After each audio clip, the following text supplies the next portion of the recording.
Well, hello. My name is Dwight Ausley. I am the administrative pastor here at Beacon Baptist Church, and I am bringing to you our group life lesson for this week. And today we're going to take a look at a boy king. Can you imagine becoming king when you're just 7 years old? Well, that's what we're going to do today. We're going to take a look at this young man. Joash is his name. And the title of our Bible study today is The Courage to Do Something Special for the Lord. And I trust that the Lord will use this to speak to your heart today as we take a look at this Bible study from 2 Chronicles chapter 24. So you take your Bible, if you will, and turn with me to 2 Chronicles chapter 24. So can you imagine being king at age 7? My imagination takes me to the kind of executive orders that a 7-year-old king might put in place. For instance, broccoli is banned from Jerusalem forever. Mandatory Skittles for breakfast every single day. School takes in at 11 a.m. and dismisses promptly at 12 noon. No more chores. Emphasized no more chores ever for 7-year-old boys. Well, that's exactly what happened to Joash. Joash becomes a king at age 7. Now, how in the world, you say, how in the world might something like that come to be? Well, look with me at 2 Chronicles chapter 24, and let's read verses 1 and 2 together. It says, Joash was 7 years old when he began to reign, and he reigned 40 years in Jerusalem. His mother's name also was Zibiah of Beersheba, and Joash did that which was right in the sight of the Lord all the days of Jehoiada the priest. Now it's interesting if we trace back in the life of Joash who some of his family members were. We go back and we look and we can trace it back, and we know that Joash's great-grandfather was Ahab, King Ahab, perhaps the most wicked king that had ever been in the land. And we know that his great-grandmother was Jezebel, and Jezebel was quite wicked herself. This is the kind of family line that Joash came from. We know that Joash's grandmother, who was the daughter of King Ahab and Queen Jezebel, we know her name was Athaliah. And Athaliah, too, was a very, very wicked woman. In fact, I believe we can prove that Athaliah was even more wicked than Jezebel, as hard as that is to imagine. And then we know that Joash's father, his name was Ahaziah. Now, Ahaziah sat on the throne for only 1 year. And Ahaziah was a man who was evil. He did wickedly in the sight of the Lord. He sat on the throne for a year before he was assassinated. And the Bible tells us that Ahaziah had a number of children, namely a number of sons. And one would think that when the king passes away, when the king dies, that one of his family members, one of his own children, specifically one of his own sons, would be named the new king.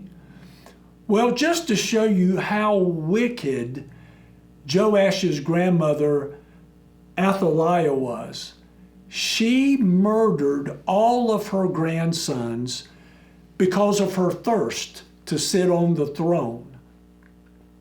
What a wicked woman she was. But one thing happened. Joash, who should have been murdered by his grandmother, Joash had an aunt and an uncle who I believe were godly people. And they were able to take Joash from the throes of death and hide him from his grandmother Athaliah to keep him from being murdered. And they hid him in the temple. They hid him there for 6 long years. And there in the temple where they lived, they instructed him in the ways of the Lord. They instructed him in the law of the Lord and protected him against his wicked grandmother, who was desperately trying to kill any of the royal seed. In fact, it tells us in 2 Kings chapter 11, it says in verse 1, "And when Athaliah, the mother of Ahaziah, saw that her son was dead, she arose and destroyed all of the seed royal, all of her grandsons. Each one of these grandsons she sought out and she murdered." But verse 2 gives us some hope. It says, "But Jehosheba, the daughter of King Joram, sister of Ahaziah," this is Joash's aunt, "took Joash, the son of Ahaziah, who's age 1, and stole him from among the king's sons which were slain. And they hid him, even him and his nurse, in the bedchamber from Athaliah, so that he was not slain. And he was with her hid in the house of the Lord for 6 years. And Athaliah did reign over the land." You know, the Bible tells us that Athaliah sat on the throne as the queen for 6 long years. She was an evil ruler. She was wicked. She led the nation in Baal worship and general ungodliness until Joash was 7 years old. But you know what? Joash was fortunate in coming from such a wicked line of family members, people that did wickedly in the sight of the Lord, people whose hearts were evil.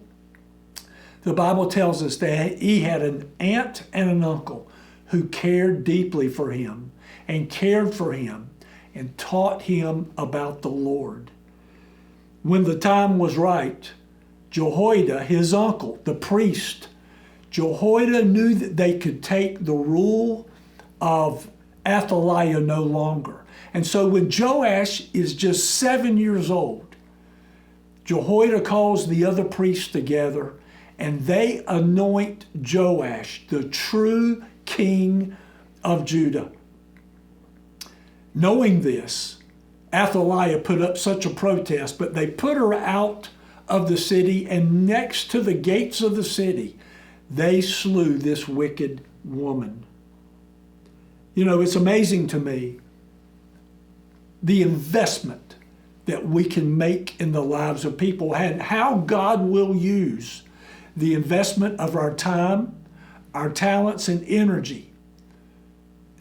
God will use that to further his kingdom, and he will use it to help that individual that needs our mentorship. And that is what God did in the life of Joash. And the result is given to us in verse 2 of 2 Chronicles chapter 24. Notice that it says, "And Joash did that which was right in the sight of the Lord all the days of Jehoiada." Now, it's not for our lesson today. We wish we could say that Joash lived a godly life all the days of his life until he died, but he did not.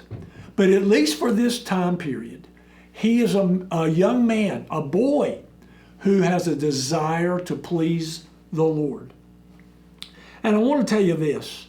A lot of folks that are listening to my message today, you may come from a family of godlessness. You may come from a family where nobody has ever known the Lord. You may come from a home that was very difficult for you to grow up in. And you can trace your roots back and looking back at great-grandparents and grandparents and even your own parents and aunts and uncles. You can't even remember people living for the Lord. Let me tell you something today. You can change your family tree. It can all begin with you. All it takes is one person for God to do his work in and change a family tree. If that's you today, why don't you ask God to help you be the change that your family so desperately needs and desires? Well, when Joash becomes the king, what does a 7-year-old king do? Thinking about this, the Bible tells us that Joash, for the first time perhaps, becomes familiar with the condition of the temple. Solomon, in great glory, built the temple about 100 years before this. It was perhaps one of the most splendid buildings ever built. And this building dedicated to the Lord was a building that probably was matched by none other. And some have even said that it was one of the greatest wonders of the world. Here is Joash, for the first time in his life, being able to come out into the temple. He's been shut up. He's been in a bedroom essentially for 6 years. And for the first time, Joash is able to come out and explore and see this temple. He's heard many great stories from his uncle and his aunt about this temple. And here he comes out expecting to see such splendor and glory. And Joash comes out and sees that God's temple is in shambles. He sees that God's temple is in ruins. It is in disrepair. The Bible tells us that it was so bad that people could not even come and worship there. This temple, or for our vernacular, we would say the church. It has been neglected. It is under disrepair. The roof is leaking. The floor is cracked. It has been vandalized. Some of the prized treasures of the temple have been taken, and they have been removed, and they've been used for Baal worship. I mean, God puts it on Joash's heart for something special to be done. God puts it on this little boy's heart, a 7-year-old's heart, to fix this problem. Let me tell you, we should never take lightly what dreams God puts on our hearts. I believe God works through people, and with those people, God will, in their hearts, God will place an idea, a thought, a dream of what could be for the Lord. Let me ask you this. Has God ever given you a notion, an idea, or a dream of something that you would like to see done for the Lord? I believe God does that. And this is something that God will do when we are walking with Him. God will give us a vision of something great that we can accomplish for Him. And here He does this with a little boy who is king, who is only 7 years old. Now, there's a problem here. And the problem is that the temple is in such bad shape. It's going to cost a lot of money. Now, I'm a very money-conscious person, and many times the cost of something, for me, it will put the brakes on a plan that I might have. But you know what? When God is in it, God will give us the provision. God will provide the resources. When something is in our heart and it's from the Lord, He will make a way. And He will give us the possibility. He puts that in our heart. He will give us the plan. He will give us the people that we need. And God will also give us the provision. 1 Thessalonians chapter 5 and verse 24 says, "Faithful is He that calleth you, who also will do it." And so we must believe that when the Lord is in that goal or that dream that He has put in our hearts, God is more than able. God is more than able to make it happen. So what does Joash do? Seeing the enormity of this project and knowing that it's going to cost a lot of money, what does he do? Well, look with me at 2 Chronicles chapter 24 and verse 5. It says, "And he gathered together the priests and the Levites and said to them, Go out unto the cities of Judah and gather all Israel money to repair the house of your God from year to year, and see that ye hasten the matter. Howbeit, the Levites hastened it not." Now, I believe that as a part of being a good leader, God puts that dream or that goal, that desire on our hearts. But it is our job many times to share that need and that dream with others. Good leaders are able to show others the need as well. And so Joash meets with all of the priests and the Levites, and he tells them that it is his plan for them to go out and collect money from all over Israel. And the goal is to collect enough money from everyone in order to repair the temple. And he stresses how urgent this is. This is something, guys, I want you to make it a priority. This is important to me. It's important to the Lord. It's important for our people to have a place to worship the Lord that is in proper repair. But then notice what it says in verse 5 at the very end. It tells us that the Levites did not act with urgency. They did not think that this was as important as Joash did. Notice what it says there at the very end of verse 5. "Howbeit the Levites hasten not." This was a priority that Joash had stressed with these Levites and priests. And so we must ask ourselves this question: why did the Levites not do as King Joash had instructed? The only thing that I can think of is that they were very content and they were apathetic towards the things of the Lord. Listen, if we're going to be effective for the Lord, we can't be apathetic. If we are going to accomplish something great, it requires that we place it as a priority. And we can't drag our feet as the Levites and the priests did. Now, as you go back into the Old Testament and study, you understand that it was the responsibility of the Levites to provide care for the temple. That was their responsibility. And so really all Joash is doing is asking the Levites and the priests to just do their job. Do what you're supposed to do. I'm not asking you to do anything special here. Just do your job. This is what you've been called to do.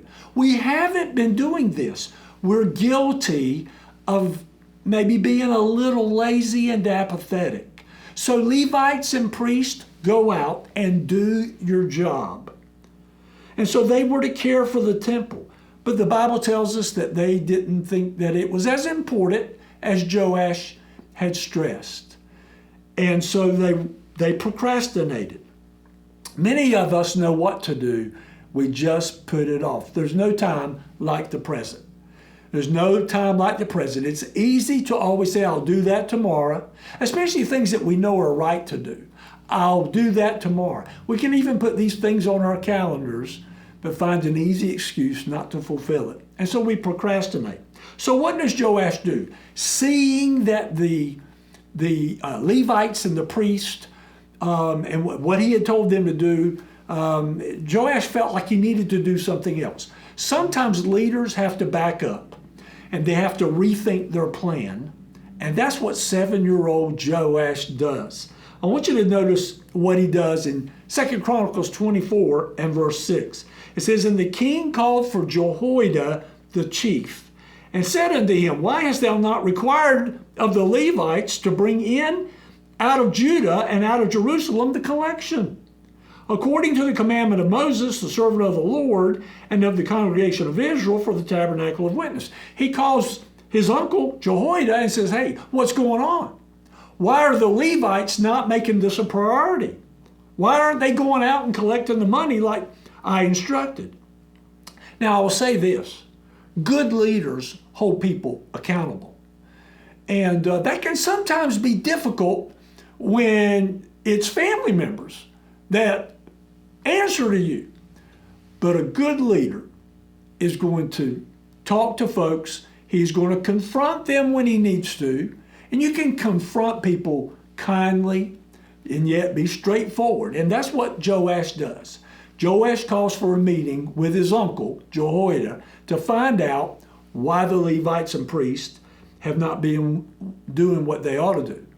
You know, I heard a long time ago that the best way to manage is by walking around. A good leader, I believe, gets out and he manages by walking around and observing. And that's what Joash did. Joash made the observation that the Levites and the priests are not doing what they ought to do. Henry Wadsworth Longfellow once said this: "It takes less time to do the job right than it does to explain why you didn't." That's a great quote. Sometimes the best thing to do is just do the right thing. Just do what you're supposed to do. And the Levites and the priests should have just gone out and done as they were instructed to do. So I told you a moment ago that a good leader sometimes has to take a step back and rethink his plan, and that's what Joash does. Joash, no doubt, still expected the Levites and the priests to go out and collect funds to repair the temple, but he does something else. He does something new. He does something that nobody had ever done before. And I want you to notice 2 Chronicles chapter 24 and verse 8. Good leaders improvise when it's necessary. Notice what it says. "And at the king's commandment, they made a chest and set it without at the gate of the house of the Lord." So this was an innovative approach. Here's what Joash did. Joash had a chest that was built. In my mind, I picture this as a treasure chest. We don't know the dimensions of it, but I have to believe that it was fairly sizable. He has a chest made, and it's interesting, he has this chest made and puts it right at the door of the temple. And as people were going and coming, as people were traveling and they would pass the temple by the main gate there, they would see this chest. And that was a reminder to them that there was a need and that they needed to give. And so every day, as people would pass by, they'd see this chest. The chest was a reminder. They would toss in money. What an innovative approach. Nobody had ever done anything like this before. Now, that is a reminder to me that people don't like change. I understand that. And there are times when I encounter change and I don't like it. But you know what? Change is not always necessarily bad. Change is many times good. Change many times is necessary. And so while people don't like change, at times people need change. And so we don't need to resist change. Here's a change. Joash is putting this chest out in front of the temple. Wow, nobody's ever done that before.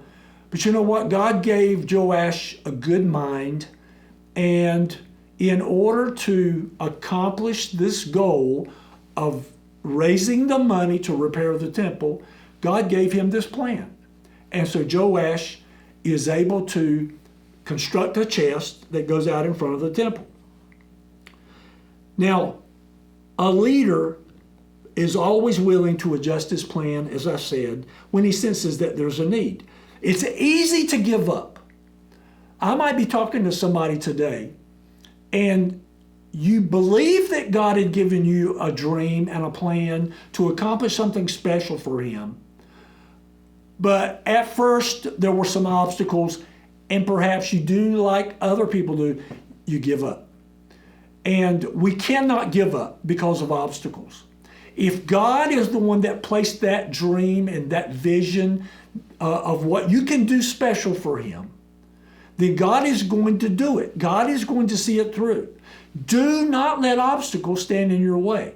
It would have been very easy here for Joash to throw his hands up and say, oh, well, I guess it just wasn't meant to be, because I can't get the Levites and the priests to do as I've instructed them to do, then we'll just give up.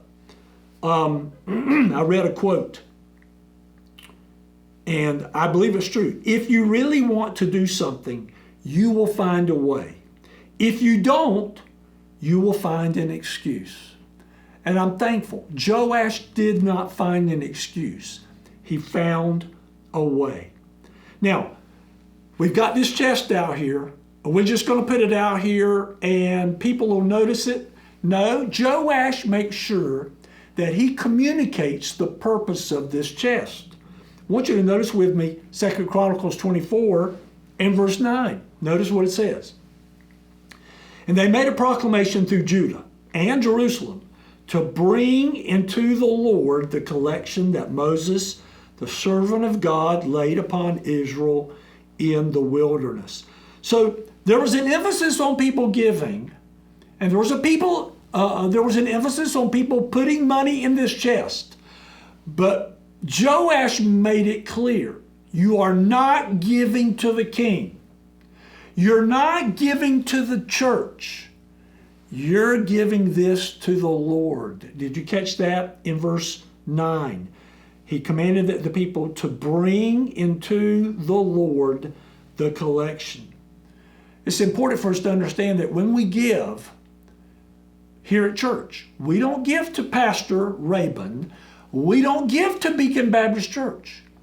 What we give unto the Lord. Now, it is our responsibility as church leaders to be good stewards of that which God's people give to the Lord.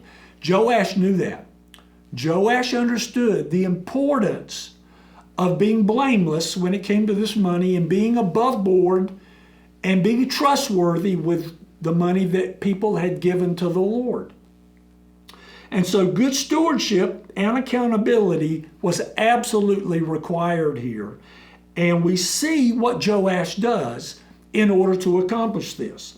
Notice with me 2 Chronicles 24 and verse 11. It says, Now it came to pass that at what time the chest was brought unto the king's office by the hand of the Levites, and when they saw that there was much money, the king's scribe and the high priest officer came and emptied the chest and took it and carried it to his place again. Thus they did day by day and gathered money in abundance. This is very interesting to me. It says that they had an organized way of collecting and counting the money that the people were giving to repair the temple. So the handling of money in the church is of utmost importance. I'm sure you'll agree with me that we are all to be good stewards of that which God has entrusted to us. It is the leader's responsibility to be careful in their spending and to be above reproach, just as Joash was demonstrating here in 2 Chronicles 24. Now, notice what the people's giving enabled. Verse 13, it says, So the workmen wrought, and the work was perfected by them, and they set the house of God in his state and strengthened it.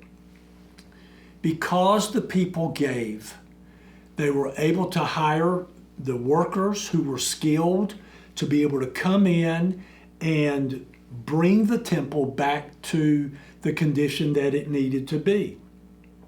So King Joash not only raised the funds, he not only had the dream that God had placed in his heart, King Joash saw this project through to its completion. And not only that, but a wonderful thing was in store. It tells us in verse 14 that there was even money left over after they paid for this project, for the temple to be repaired. Notice what it says in verse 14. And when they had finished it, they brought the rest of the money before the king and Jehoiada, whereof were made vessels for the house of the Lord, even vessels to minister and to offer withal, and spoons, and vessels of gold and silver. And they offered burnt offerings in the house of the Lord continually all the days of Jehoiada. What a blessing. The people gave, and they gave enthusiastically, and they gave in abundance. And all the money that was given, it was used not only to repair the temple, but to replace some of the treasures that had been taken out of the temple, treasures that had been used in the worship of the Lord. You know, as we conclude our Bible study today, it took much courage for Joash, a boy king, 7 years old. It took much courage for him to take on such a mammoth project. But you know, this young man, this boy, was convinced that God was leading him to do this. And even though there would be a lot of obstacles, even though there would be a lot of problems, Joash knew that the Lord was in this and that the Lord was leading him to repair the temple. I want to ask you a question today as we wrap up our Bible study. What is it that God has placed on your heart? And you know that God is leading you to do something special for Him. It could be that God is placing on your heart to give a special gift to the Lord. Remember, you don't give it to a church, you don't give it to a pastor, you're giving it to the Lord. Perhaps God is putting it on your heart to do something special. Maybe you have something that you know the Lord has spoken to your heart about you selling and getting rid of, and you give that and dedicate it back to the Lord. Maybe the Lord has put on your heart about doing something as far as service to Him. Something that perhaps now you're able to do. Perhaps now you're retired and you have the time and you have the resources to do what God has placed on your heart to do. Don't neglect that. It's easy to give up. It's easy to dismiss it. It's easy to lay it aside when things get difficult. Be like Joash. Don't waver in your commitment to see God do something special through you. And then I'm also reminded as we finish our study here of the importance of being a godly mentor. I want to ask you a question. Who is it that God placed in your life at some point? Someone that came along beside you to guide you and to give you good wisdom and good spiritual advice. You know, we all have times in our lives where we need that. Perhaps there is somebody even now that God would call you to come alongside and to offer to be a mentor to. I'm convinced that we all need other people. And just as Joash had a godly aunt and uncle, God places us, it's no accident, God places us in the lives of others. Don't neglect the opportunities we have to help others spiritually. It is important that we come alongside and that we give good advice and that we be spiritual mentors. Thank you for joining us today at our Grouplife Bible study. If you've never visited us, we'd love to have you join us here at Beacon Baptist Church. We meet at 10:30 a.m. on Sunday mornings, 5:30 p.m. Sunday evenings. We meet for our Grouplife classes, our small groups. We meet at 6:30 on Wednesday evenings for 1 hour. We'd love to have you. We need the fellowship of other believers. We'd love for you to join us and be a part of our church. Thank you and have a good evening.